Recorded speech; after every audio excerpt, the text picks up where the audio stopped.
نظام عدل کی کاوش کی کوشش کی جس کے اندر کمزور اور طاقتور میں کوئی تفریق نہ ہو، جس کے اندر سب قانون کے سامنے تابع ہوں۔ آئی تھنک آج کا دن بہت اہم ہے بیکاز ہم مدینہ کی ریاست کے طرز کے اوپر ایک اسلامی فلاحی ریاست کے قیام کے قریب آ رہے ہیں، ایک ایسی اسلامی فلاحی ریاست جہاں پر قانون کی بالادستی صف اول ہو۔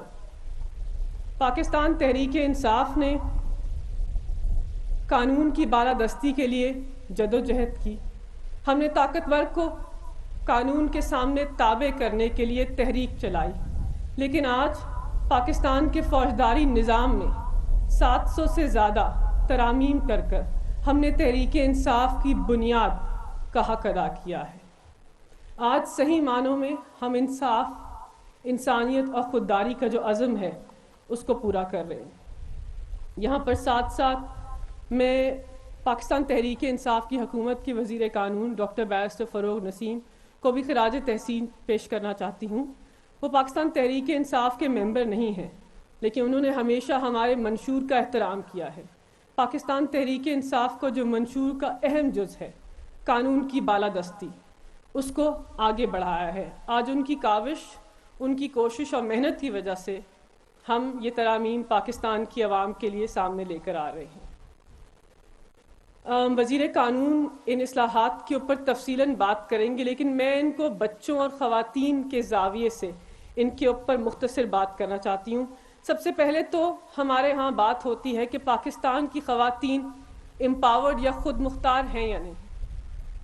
پاکستان تحریک انصاف کے لیے پاکستان کی خواتین کی خود مختاری ہماری اولین ترجیحات میں شامل ہے، لیکن دو سوال ہیں کہ کیا پاکستان کی خواتین حقیقی معنوں میں خود مختار ہو سکتی ہیں اگر ان کے ریپ اور سیکشل وائلنس کے کیسز میں 1/2 التوا آئے، ڈیلے آئے؟ کیا پاکستان کی خواتین حقیقی معنوں میں خود مختار ہو سکتی ہیں اگر کسی طاقتور کی وجہ سے ان کو اپنے بیان سے ہی منحرف ہونا پڑے؟ I think it is right کہ justice delayed is justice denied، کیونکہ التواس سے ہمیشہ مظلوم کے حقوق مجروح ہوتے ہیں اور طاقتور جو ہے اس کو فائدہ پہنچتا ہے۔ اسی لیے ہم نے پاکستان کی فوجداری قوانین کے اندر ایک قدغن لگائی ہے، ایک ٹائم لیمٹ سیٹ کر دی ہے کہ 9 مہینے کے اندر آپ نے عدالتوں نے کیس کا فیصلہ کرنا ہے۔ بالخصوصاً ریپ اور سیکشل وائلنس کے کیسز کے اندر 4 مہینے کی قدغن لگا دی ہے۔ اس کے ساتھ ساتھ ہم جانتے ہیں اور اس سے باور بھی ہیں کہ ریاست کی اولین ذمہ داری ہے کہ پاکستان کی بچیاں اور خواتین محفوظ رہیں۔ ہم نے اس کو یقینی بنانے کے لیے پاکستان کے اندر بہترین اینٹی ریپ لا کا اجرا کیا ہے، ایک ایسا اینٹی ریپ لا جس کے اندر بچیوں کی باوقار طریقے سے میڈیکو لیگل ایگزامینیشن ہو سکے گی، جہاں پر خصوصی عدالت کا قیام ہوگا، جہاں اینٹی ریپ کرائسس سیل کے اندر بہترین میڈیکو لیگل ایگزامینرز مہیا ہوں گے، جہاں پر عدالت کے اندر خواتین کے کردار کشی کے عمل کو کوئی قانونی حیثیت نہیں ملے گی اور خواتین کی آئیڈینٹی کو، ان کی شناخت کو صیغہ راست کے اندر رکھا جائے گا اور کورٹ کے دروازے بند کر دیے جائیں گے۔ ان کیمرہ ٹرائل ہوگا تاکہ ان کی جو آئیڈینٹی ہے وہ ڈسکلوز یا باہر نہ جائے۔ اس کے ساتھ ساتھ ہم نے جو آڈیو ویڈیو سسٹم کا نظام رائج کیا ہے، اس سے مظلوم کے حقوق کی پاسداری ہوگی۔ ہم جانتے ہیں کہ پاکستان کے اندر جو خواتین سے ریلیٹڈ کیسز ہیں اس کے اندر کنوکشن ریٹ کم ہے۔ آڈیو ویڈیو ایویڈنس کے اجراء سے جو کنوکشن کو بہترین کرنے کا یا مضبوط کرنے کا نظام ہے اس میں بہتری آئے گی۔ اس کے ساتھ ساتھ ہم جانتے ہیں کہ کئی دہائیوں طاقتور قانون سے اوپر اور غریب قانون کے سامنے تابع تھا۔ ایک ایسا کیس منظر عام پہ آیا، کنیزہ بی بی نے 30 سال اپنی سزائے موت کا انتظار کرتے ہوئے گزار دیے اور 30 سال بعد پاکستان کی عدالت عظمیٰ نے یہ فیصلہ دیا کہ ان کے ڈیتھ سینٹنس کو، ان کی سزائے موت کو کمیوٹ ہونا چاہیے کیونکہ وہ ذہنی طور پر بیمار ہیں۔ ہم نے اس ناانصافی کو ختم کرنے کے لیے مرسی پٹیشن کے پروسیس کے اندر شفافیت لے کر آ رہے ہیں فوجداری نظام کے ذریعے، اور اس کو مضبوط بھی کر رہے ہیں تاکہ آگے جا کر کوئی بھی غریب عورت اس قسم کے نظام کا سامنا نہ کریں۔ آخر میں بحیثیت پاکستان تحریک انصاف کے ورکر بس یہ کہنا چاہتی ہوں کہ اس فوجداری نظام کے اندراج سے پاکستان تحریک انصاف کے منشور کا اہم جز بھی آگے بڑھ رہا ہے، اور ہم یہ سمجھتے ہیں اور یہی ہماری کوشش ہے کہ اس کے اندراج سے پاکستان کا جو عام آدمی ہے، پاکستان کا جو کمزور طبقہ ہے، اس کے لیے انصاف کی حصولی بہتر ہوگی۔ بہت شکریہ۔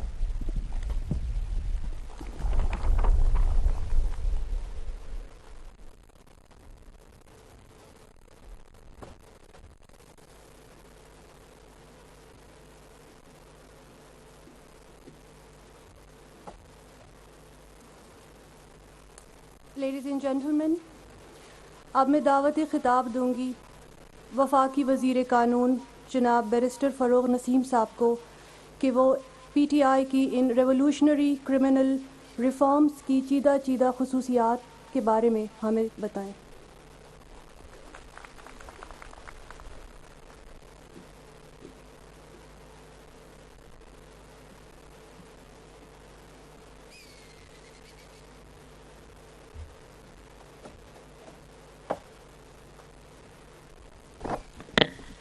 بسم اللہ الرحمن الرحیم، نحمدہ و نصلی علی رسولہ الکریم۔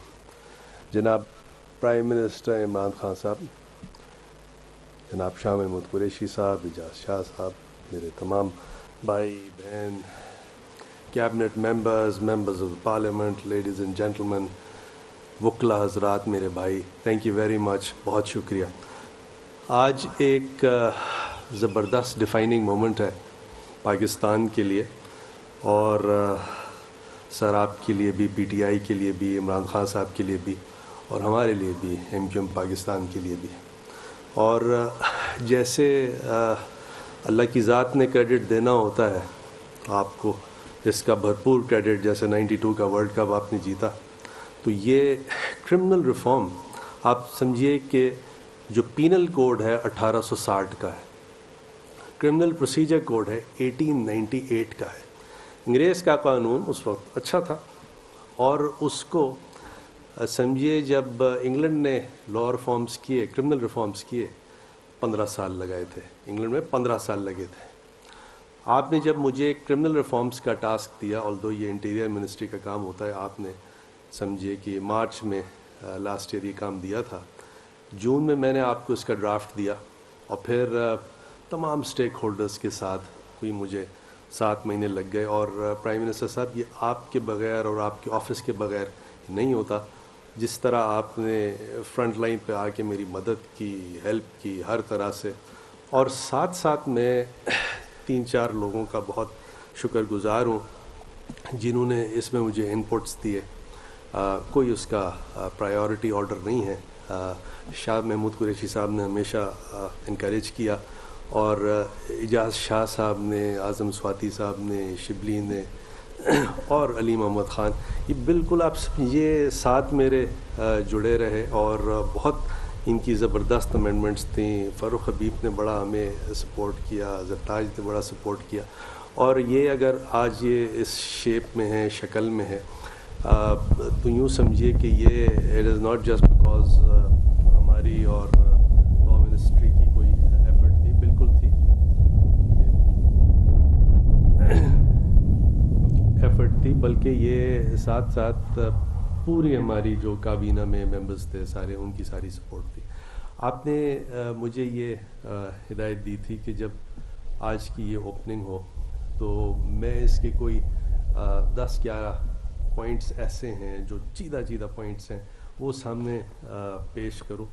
مجھے پتہ ہے کہ ٹائم بھی ہے اور بھی بہت ساری چیزیں ہیں، لیکن آپ یہ سمجھیے کہ سول پروسیجر کوڈ بھی ہے، پاکستان پینل کوڈ بھی ہے، قانون شہادت بھی ہے، ایک انڈیپینڈنٹ پروسیکیوشن سروس کا اسٹیچوٹ ہے، وہ بھی آ رہا ہے، پوری ایک زبردست فورینزک فیسلٹی لیبارٹری وہ بنائی جا رہی ہے، اس کا انڈیپینڈنٹ اسٹیچوٹ ہے، مرسی پٹیشن کے بارے میں آپ سن چکے ہیں، پریزن رولز ہیں، یہ تمام کی تمام چیزیں ہیں۔ اور اس میں ایک، اس سے پہلے کہ میں آپ کے سامنے یہ 10-11 چیدہ پوائنٹس رکھوں، کیونکہ یہ کوئی 700 سے کے قریب امینڈمنٹس ہیں. اٹ از ناٹ پاسبل کہ میں اور میری ٹیم جو ہے اس وقت وہ 700 کے امینڈمنٹس آپ کو بتائیں, but it has completely overhauled the legal system, the criminal legal system that we have. اور اس سے پہلے سارے civil reforms are also intact, they have been legislated, وہ ساری چیزیں ہو چکی ہیں. ساتھ ساتھ آپ یہ دیکھیے کہ پاکستان کی آن ایوریج 50% اگر خواتین ہیں, تو خواتین کا جو ہم نے انفورسمنٹ آف پراپرٹی رائٹس کا اسٹیچوٹ بنایا ہے وہ آلریڈی ان پلیس ہے. یعنی 50% اس کی آگاہی شاید اتنی نہیں ہوئی جتنی ہونی چاہیے. تو وہ 50% جو عوام ہے اس کے لیے آلریڈی ساری کا سارا سسٹم ان پلیس ہے, اور باقاعدہ اس کی سمری پروسیجر کے تحت جو خواتین کی جو پراپرٹی رائٹس ہیں اس میں سنوائی ہو رہی ہے, اس میں آرڈرز پاس کیے جا رہے ہیں, اس کو امپلیمنٹ کیا جا رہا ہے 3 مہینے میں. کہاں تو لگنے تھے یہ 20 سال, 30 سال. جو ہم نے نادرا کا جو اسٹیچوٹ بنایا ہے لیٹر آف ایڈمنسٹریشن اور سکسیشن سرٹیفکیٹس کا, تو اس کو آپ دیکھیے کہ 15 دن کے اندر, میں آپ کو اپنی اگزامپل دیتا ہوں. میرا جیسا وکیل, میرے والد کی ڈیتھ ہوئی تھی 2015 میں. ابھی 1 مہینے پہلے میں نے پھر اپلائی کیا. 1 مہینہ اپلائی کر کے مجھے 15 دن میں وہ سرٹیفکیٹ ملا ہے. اور تمام جتنے لوگ ہیں اس کی سکسیس دیکھیں, all over the world it is implemented. صرف پاکستان اور پاکستان کے جو شہر ہیں, دیہات ہیں, وہاں نہیں ہیں. پوری دنیا میں مجھے پرائم منسٹر صاحب لوگ ٹیلی فون کرتے ہیں دنیا جہاں سے, they think I am the law minister, تو ہر چیز, ہر پرابلم جو ہے اس کا حل لا منسٹر کے پاس ہے. اور جس طرح وہ ان چیزوں کا شکریہ ادا کر رہے ہیں جو چیزیں ہو رہی ہیں دبئی سے, سعودی عربیہ سے, ہماری جو لیبر کلاس ہیں وہاں ہیں, یورپ میں ہے, وہ جس طرح کر رہی, آپ کا شکریہ ادا کر رہے ہیں, میرا بھی کر رہے ہیں, آپ کا بھی کر رہے ہیں. تو یہ آلریڈی یہ سسٹم سر میں نے ڈال دیے ہیں. اب اس کو امپلیمنٹ کرنا ہے. اب امپلیمنٹ کرنا ہے, 1 دن میں نہیں ہوگا, لیکن امپلیمنٹ کون کرے گا؟ 1 منٹ کے لیے 140واں نمبر جو کل آیا ٹرانسپیرنسی انٹرنیشنل کا, تو وہ ایک رول آف لا کا انڈیکس بھی ہے, اس کی بھی بابت ہے. قانون کو امپلیمنٹ لا منسٹر نے یا پرائم منسٹر عمران خان نے یا فروغ نسیم نے نہیں کرنا. امپلیمنٹ جوڈیشری نے کرنا ہے سب سے پہلے. جوڈیشری کے بعد ہمارے وکلا نے کرنا ہے. وکلا کے بعد ہماری پولیس نے کرنا ہے, انویسٹیگیٹرز نے کرنا ہے, اور عوام نے کرنا ہے. عوام نے کرنا ہے, ان کو اپنے رائٹس کا پتہ ہونا چاہیے کہ کیا ان کے رائٹس ہیں, کیا آبلیگیشنس ہیں. تو یہ ایک, جب ہم سول ریفارمز اس کے لے کے آئے تو یہ ایک اسٹیٹس کو ہوتا ہے, لوگ اسٹیٹس کو کے عادی ہوتے ہیں. اسٹیٹس کو کی جو فورسز تھیں انہوں نے بڑا اس کو اپوز کیا کہ یہ, کیونکہ جو سول لا کے ریفارمز تھے اس میں کام بھی بڑا کرنا پڑتا تھا. اگر سال بھر میں سول سوٹ کا فیصلہ کرنا ہے اور الیکٹرانکلی ایویڈنس ریکارڈ کرنی ہے, اور بہت سی جدت اس میں تھی ایویڈنس, سول ایویڈنس کی, تو وہ شاید وکیل ڈائجسٹ نہیں کر رہے تھے, ان کو پسند نہیں آ رہی تھی, کیونکہ روزانہ کی بنیاد میں اس پہ کام تھا, ججوں کے لیے بھی اور وکلا کے لیے بھی. میری استدعا یہی ہے کہ دیکھیے اب جا کے وہ ہلکے ہلکے اس کو ایکسیپٹ کیا جا رہا ہے. میں آج بھی چیف جسٹس اطہر من اللہ کی تعریف کروں گا کہ انہوں نے ہمارے سول ریفارمز کی بڑی پذیرائی کی, اس کو امپلیمنٹ کرنے کے لیے بھی ان کی جو پورے سینئر ججز ہیں آج تک وہ یہی بات کرتے ہیں اور کر بھی رہے ہیں.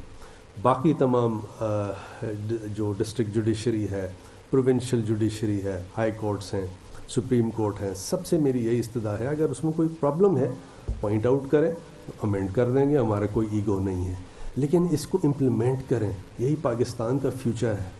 اب جو 10, 11, 12 جو چیدہ امینڈمنٹس ہیں, بلٹ پوائنٹس ہیں, میں آپ کے سامنے رکھتا ہوں. ایسے تو یہ 700 کی 700 امینڈمنٹس ایسی ہیں کہ ہر ایک amendment is a game changer, لیکن میں آپ کے سامنے یہ 10, 11 سامنے رکھتا ہوں. اچھا دیکھیے, اس کرمنل لاء میں پرابلم کہاں سے سٹارٹ ہوتی ہے؟ پولیس اسٹیشن سے. پولیس کیا کہتی ہے؟ ہمارے پاس تو پیسے نہیں ہیں. میں نے پوری پاکستان کی پولیس کو انگیج کیا نیچے تک. پتہ یہ لگا کہ ان کے پاس جب وہ انویسٹیگیٹ کرنے جاتے ہیں کاغذ نہیں ہوتا, کاغذ خریدنے کے پیسے نہیں ہوتے, انک نہیں ہوتی, روشنائی نہیں ہوتی, پرنٹر اور کمپیوٹر تو چلی چھوڑی ہے, اس کو بہت دلی دورست, بہت آگے کی بات ہے. اور اس کے آگے میں گیا, ریسرچ کی, دیکھا, انالیسس کی, تو پتہ یہ لگا کہ نہیں, پولیس بجٹ تو ہوتا ہے, پولیس بجٹ تو ہوتا ہے, لیکن وہ پولیس اسٹیشن میں نہیں جاتا, اوپر سے ہی, I am not blaming anyone, لیکن اوپر سے ہی کھا لیا جاتا ہے. پولیس کے پاس اگر بجٹ نہیں جائے گا, ان کے پاس پیسے نہیں ہوں گے, تو کیا کریں گے؟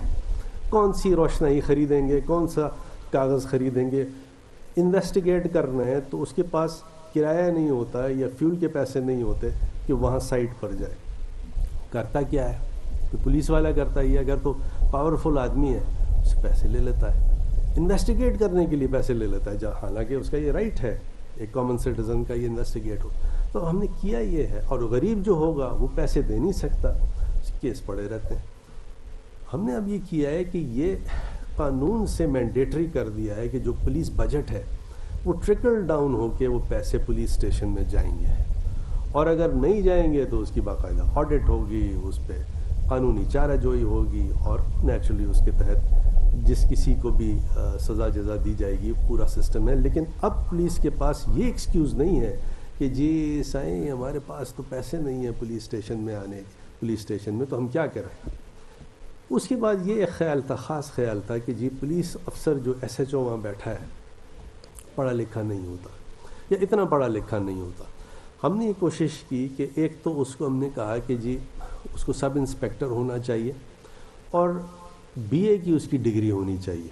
اب اس میں اجاز شاہ صاحب کا شکر گزار ہوں. اجاز شاہ صاحب نے مجھے کہا کہ شاید اتنے بی اے پاس پولیس افسر نہیں ہیں, آپ کو تھوڑا سا اس کو ایک گریجویٹڈ سمجھیے امینڈمنٹ اس میں لانا پڑے گا.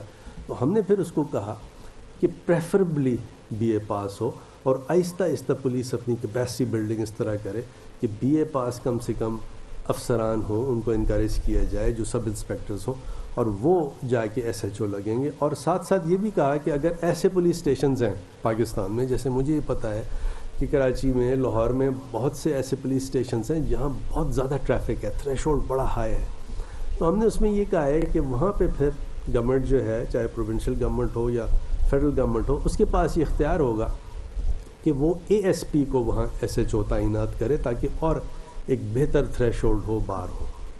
پھر ساتھ ساتھ ایک بہت بڑی بنیادی پرابلم تھی سیکشن 22A کی. اس وقت مشرف صاحب نے ایک اچھا امینڈمنٹ کیا تھا 22A. اس میں یہ تھا کہ اگر ایف آئی آر لانچ نہ کی جائے تو آپ ڈسٹرکٹ جج, سیشنز جج کے پاس چلے جائیں کمپلینٹ لے کے, اور وہ ڈائریکشن دیتا تھا پولیس کو کہ ایف آئی آر لانچ کر دی جائے. اب اس کا جو سائیڈ ایفیکٹ بڑا سمجھیے ایڈورس تھا, وہ یہ تھا کہ آج کی تاریخ میں آپ اگر کسی سیشنز جج کے پاس چلے جائیں تو اس کے پاس 50 سے 100 مقدمے روز ہوتے ہیں ایف آئی آر رجسٹریشن کے لیے. ود دا ریزلٹ وہ دوسرا کام نہیں کر سکتا.